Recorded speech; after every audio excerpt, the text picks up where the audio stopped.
Test 2. You will hear a number of different recordings, and you will have to answer questions on what you hear. There will be time for you to read the instructions, and you have a chance to check your work. All the recordings will be played once only.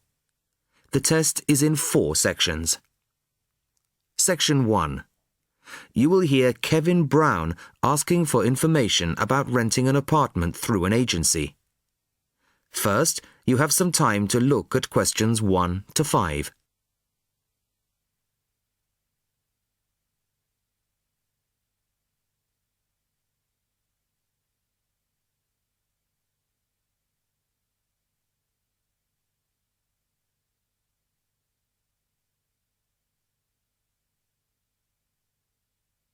You will see that there is an example which has been done for you.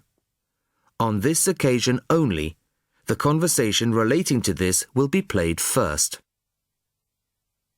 Good afternoon. How can I help you? Hello, my name's Kevin Brown. I saw your advertisement in today's local paper, apartments to let in all areas of the city. Yes, Mr. Brown. We currently have several properties available. What part of the city were you thinking of? Well, city centre ideally. Kevin says that he is interested in the city centre, so city centre is the answer. Now the test will begin. You should answer the questions as you listen, as you will not hear the recording a second time.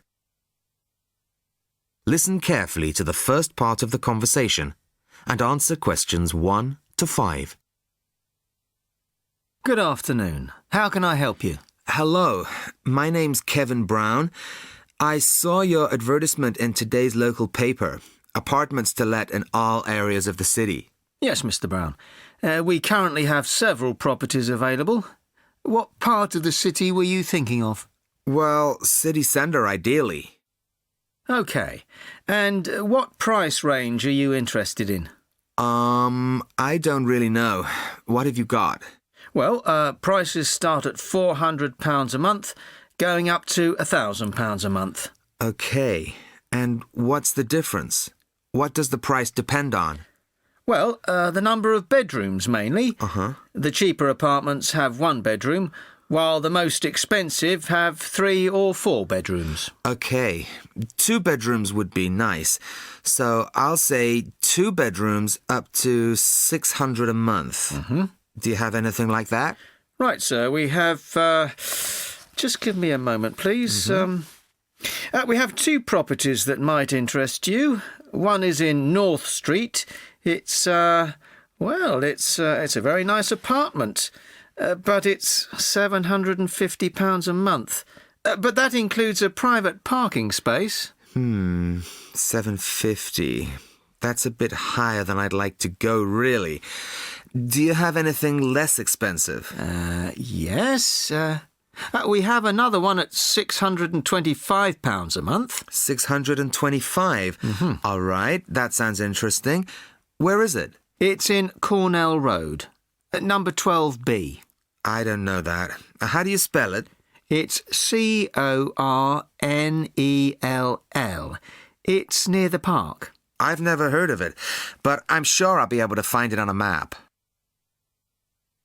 Before you hear the rest of the conversation, you have some time to look at questions 6 to 10.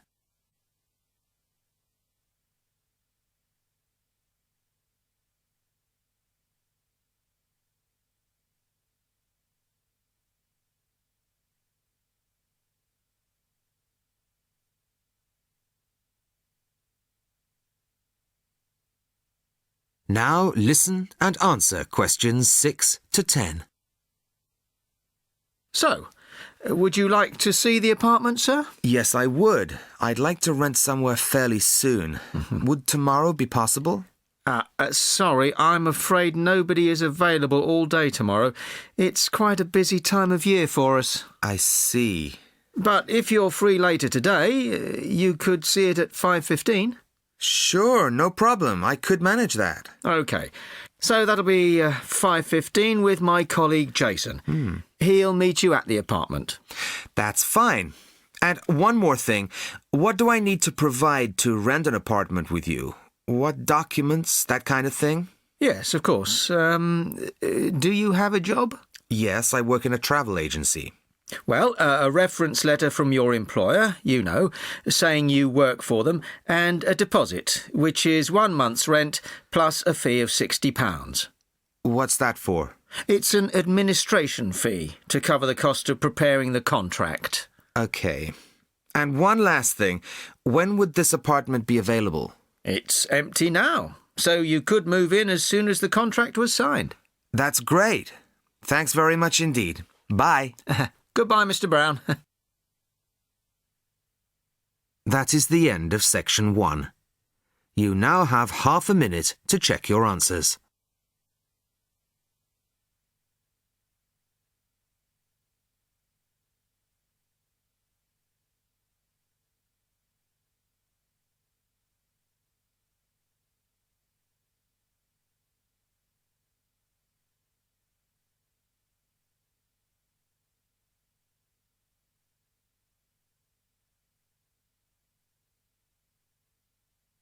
Test 2, Section 2.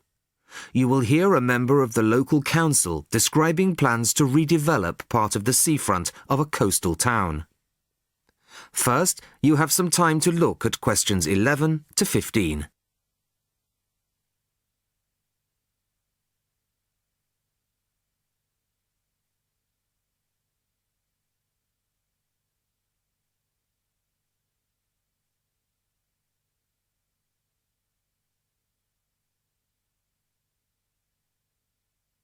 Listen carefully to the first part of the talk and answer questions 11 to 15. Good evening, everybody. I wasn't expecting to see so many people. Clearly, this is an issue of great local interest. Thank you all for coming. Well, as you all know, I've come to talk about the council's plans for redeveloping the western part of the seafront. Firstly, of course, the Queen's Parade shopping centre is to be demolished. It was built on the cheap and in a hurry in 1953 and recently came third in a national newspaper's ugliest buildings in the country list, so I don't think anybody's going to miss it. The question was, what do we replace it with? Well, after consultations with the local community, we decided, as I'm sure most of you are aware, to replace it with a complex of small shops and workshops, plus a 3-screen cinema. We particularly didn't want another bland glass and steel shopping centre full of the same old chain stores as every other town centre. No, this is our chance to do something just a little bit different. I'll start at the top. On the 3rd floor will be a cafe and a restaurant. Part of this will be open air, so people can enjoy a meal or a cup of coffee in the fresh air, weather permitting, of course. Below this will be the cinema, and below that, on the 1st floor, will be some much-needed council offices. We're getting very cramped in the town hall, I can assure you. On the ground floor will be 20 small shop units, ranging in size from 20 to 50 square metres.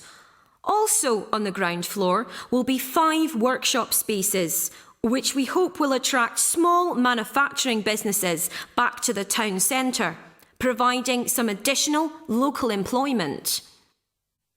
Underneath the centre will be an underground car park. Not a great big car park like in the present centre. Our aim is that most visitors to the centre will come on foot or by bus. In fact, the car park will be restricted to people working in the centre and disabled visitors.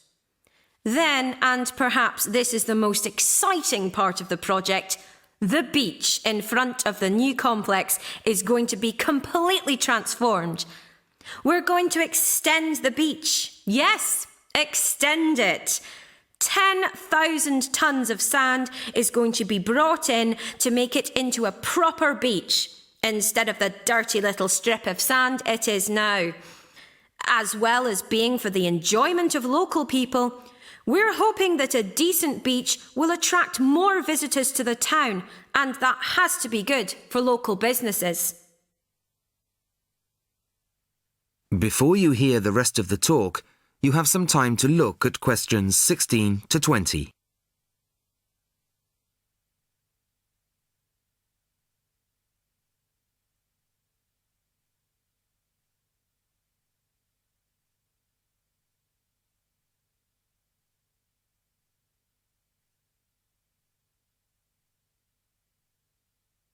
Now listen and answer questions 16 to 20.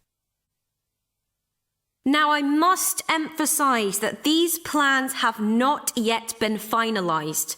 That's what this meeting is about. Of course, it's vital with a project like this that we have the support of local people. After all, we work for you, and it's your money that's paying for it. So, first of all, the plans for the new centre are going to go on display in the town hall. They'll be there from Monday the 5th of March until Friday the 6th of April. Plenty of time for anybody who's interested to get over there and have a look at them, I think. There'll be a suggestions box in the same room as the plans.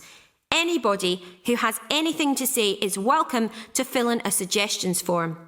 These forms will be looked at and taken seriously, you can be sure of that.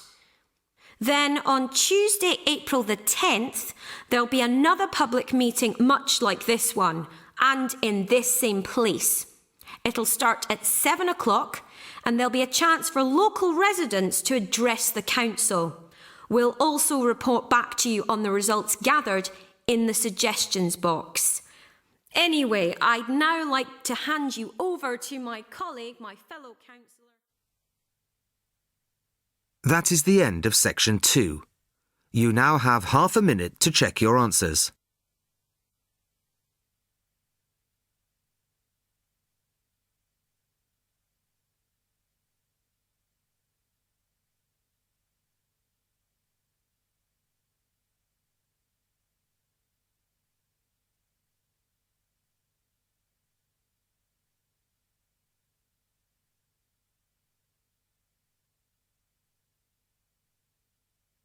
Test 2, Section 3. Maria is a student at university. She has handed the first draft of an essay to her tutor. The tutor has read it, and now they are discussing ways the essay can be improved. First, you have some time to look at questions 21 to 25.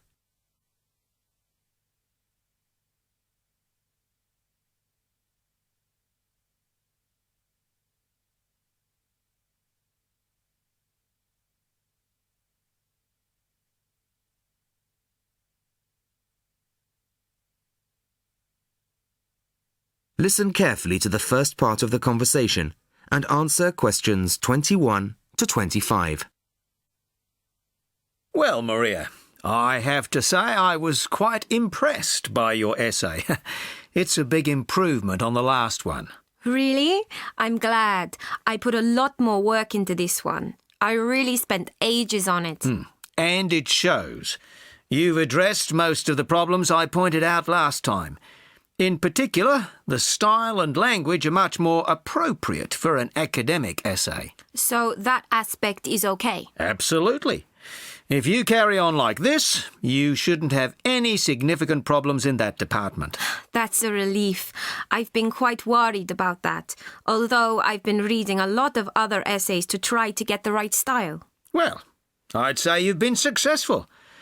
There are just one or two minor things you could look at. Your punctuation's quite basic. It's really just full stops and commas. And parentheses. Brackets? Yes, brackets if you prefer. In academic writing, these are best used only occasionally, if at all. You use them rather too often. Okay, I see. And I'm sorry to mention it, but your spelling. I know. But I'm working on a foreign computer. The spell checker doesn't work for English. Are you sure? Have you tried changing the setting to English? No, I haven't. Well, I should see if that's possible. I haven't marked you down this time, but, well, some of my colleagues are a bit old-fashioned about spelling. I'd try to get that sorted out if I were you. Okay, I understand. I'll try to change the setting. Before you hear the rest of the conversation, you have some time to look at questions 26 to 30.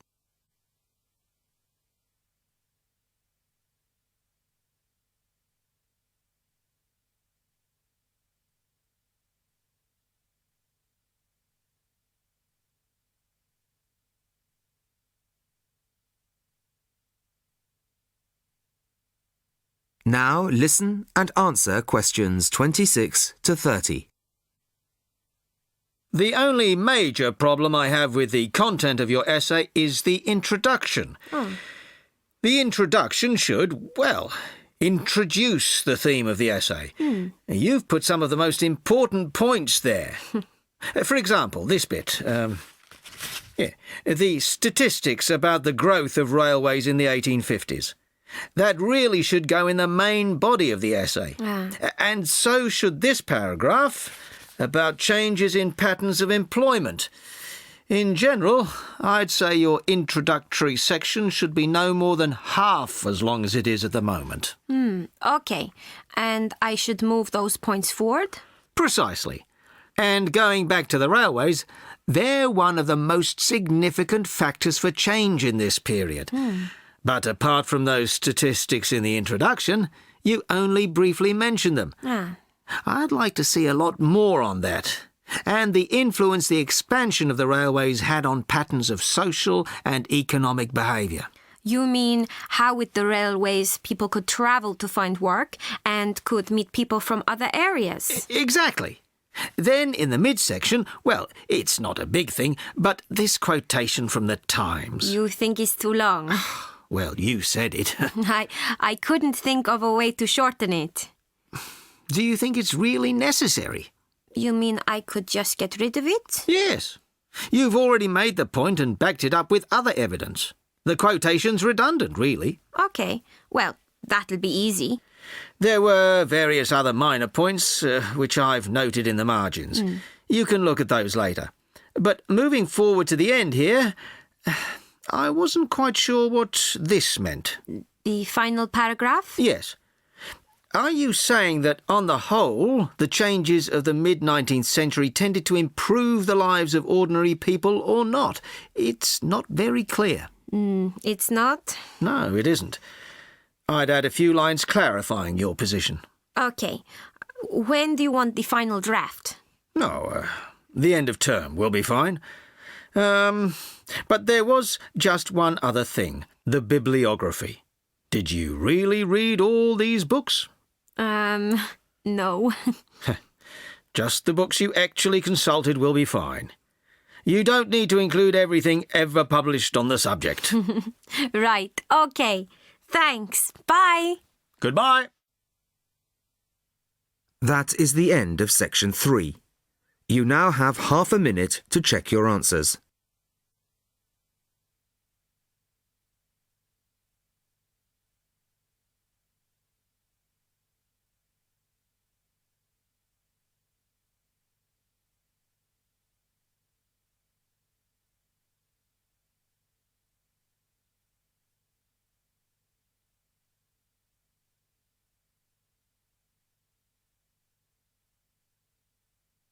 Test 2, Section 4. You will hear a talk about stray cats. First, you have some time to look at questions 31 to 40.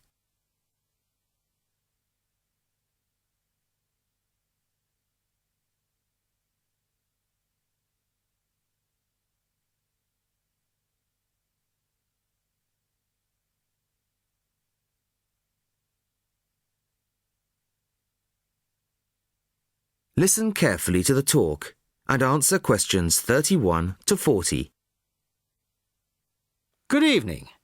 I'd like to introduce Laura Donkswell of the Feral Cat Association. Laura has just returned from spending 3 months in Italy, where she has been working with local organisations to improve conditions for some of the estimated 1.5 million ownerless cats currently thought to be at large there. Thank you very much.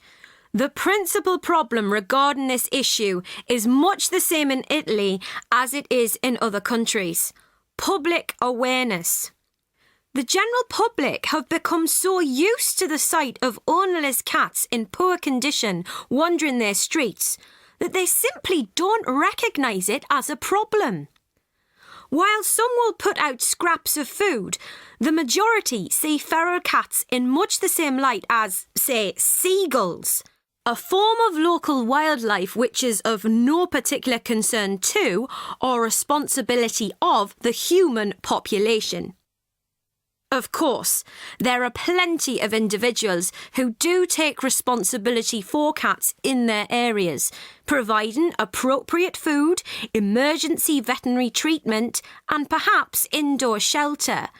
But these people can only provide support for a fraction of the vast numbers of feral cats that exist. So, what's to be done?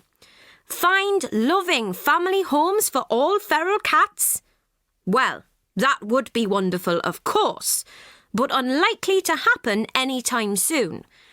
The two main focuses of our work are sterilisation and education. Sterilisation is usually only performed on female animals. It may seem a drastic intervention, but it benefits both the sterilised cats who will not have to suffer the health consequences of endless pregnancies and also the feral cat population as a whole, as controlling numbers reduces competition for whatever slender resources of food may exist. Animals to be neutered are captured and sedated at the point of capture to minimise their stress and discomfort. They are then taken to a temporary centre set up by a local organisation, and the operations are carried out under anaesthetic by trained veterinary surgeons, all of whom kindly donate their time.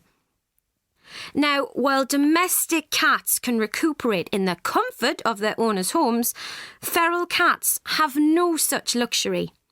They are kept at the centre for around 24 hours, then returned to the locality from which they came.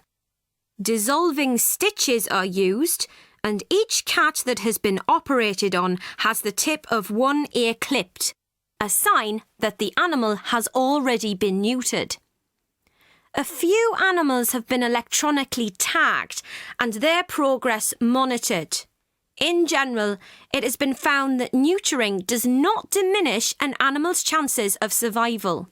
On the contrary, the evidence suggests that sterilised females have a significantly improved chance of remaining in adequate health.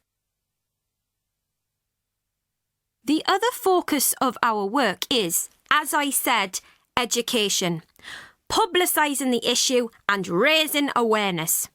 Our current poster campaign is a translation of the widely used slogan, "A kitten is not just for Christmas."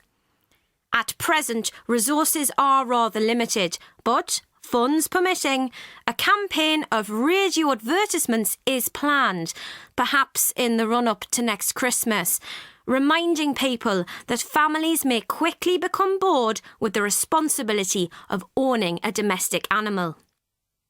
Last year, we used newspaper ads featuring pictures of emaciated strays and highlighting the fact that abandoning an animal simply transfers your problem to somebody else. Which leads me on to the final point I'd like to make. Organisations such as ours are sometimes depicted as being mainly for sentimental animal lovers. Well, I make no apology for that, but our work has a wider importance than the welfare of cats. Ownerless cats tend to quickly fall into ill health and can become a health hazard in various ways, including the spreading of disease and parasites. Children can be especially vulnerable to this, as they are more likely to handle an infected or infested animal. Thank you very much, Laura. That is the end of section 4. You now have half a minute to check your answers.